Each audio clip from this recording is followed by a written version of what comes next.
It started with a decision so secret that even most of the people involved didn't fully understand what they were part of. No headlines, no public debates, just a quiet, calculated move that, if it had gone slightly differently, could have pushed the United States into chaos, possibly even collapse. Picture this: the height of the Cold War. Fear wasn't just in the air, it shaped every decision.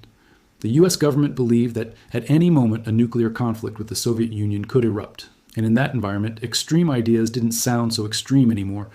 One of those ideas became a classified operation that nearly crossed a line no democracy should ever approach. Behind closed doors, top military and intelligence officials began drafting a plan.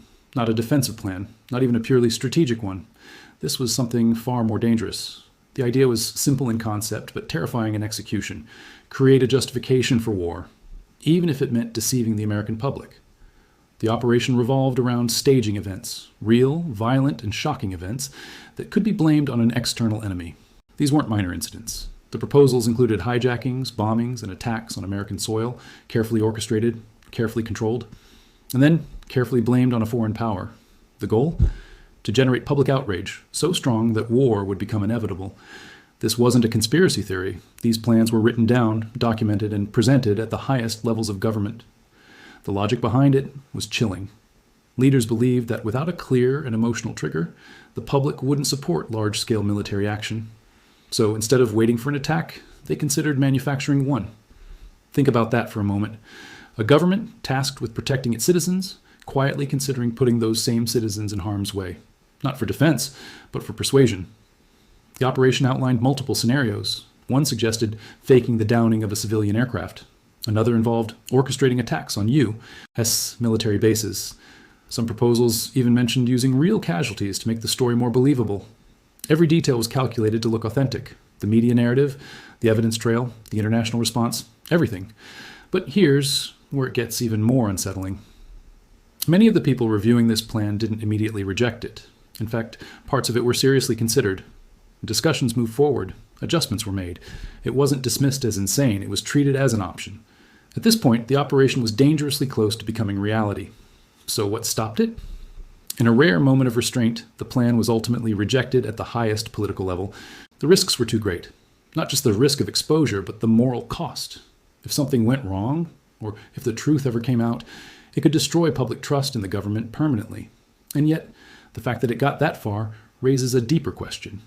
How close did the country come to turning on itself? Because once a line like that is crossed, there's no easy way back.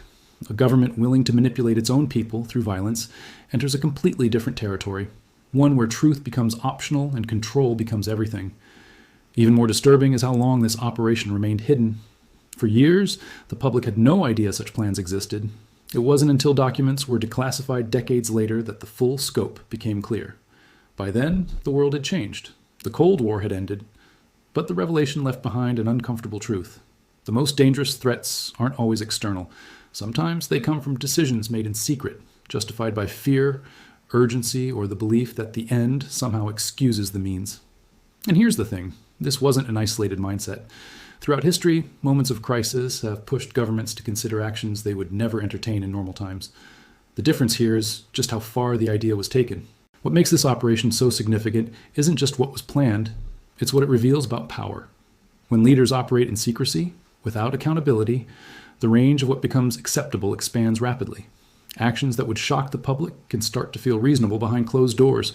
That's the real danger, not just the plan itself, but the environment that allowed it to exist. Because if one such operation could be conceived, documented, and nearly approved, what else might have been considered and never revealed?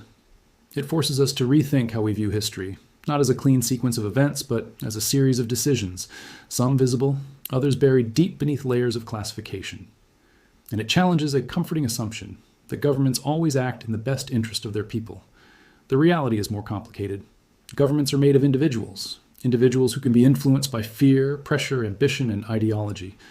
In extreme situations, those influences can lead to decisions that blur ethical boundaries. In this case, the line wasn't crossed, but it was approached closely. And that alone is enough to change how we see things. Because the story isn't just about what happened, it's about what almost happened. A secret operation, a dangerous idea, a moment where history could have taken a very different turn. If it had gone forward, The consequences wouldn't just have been political, they would have been deeply personal.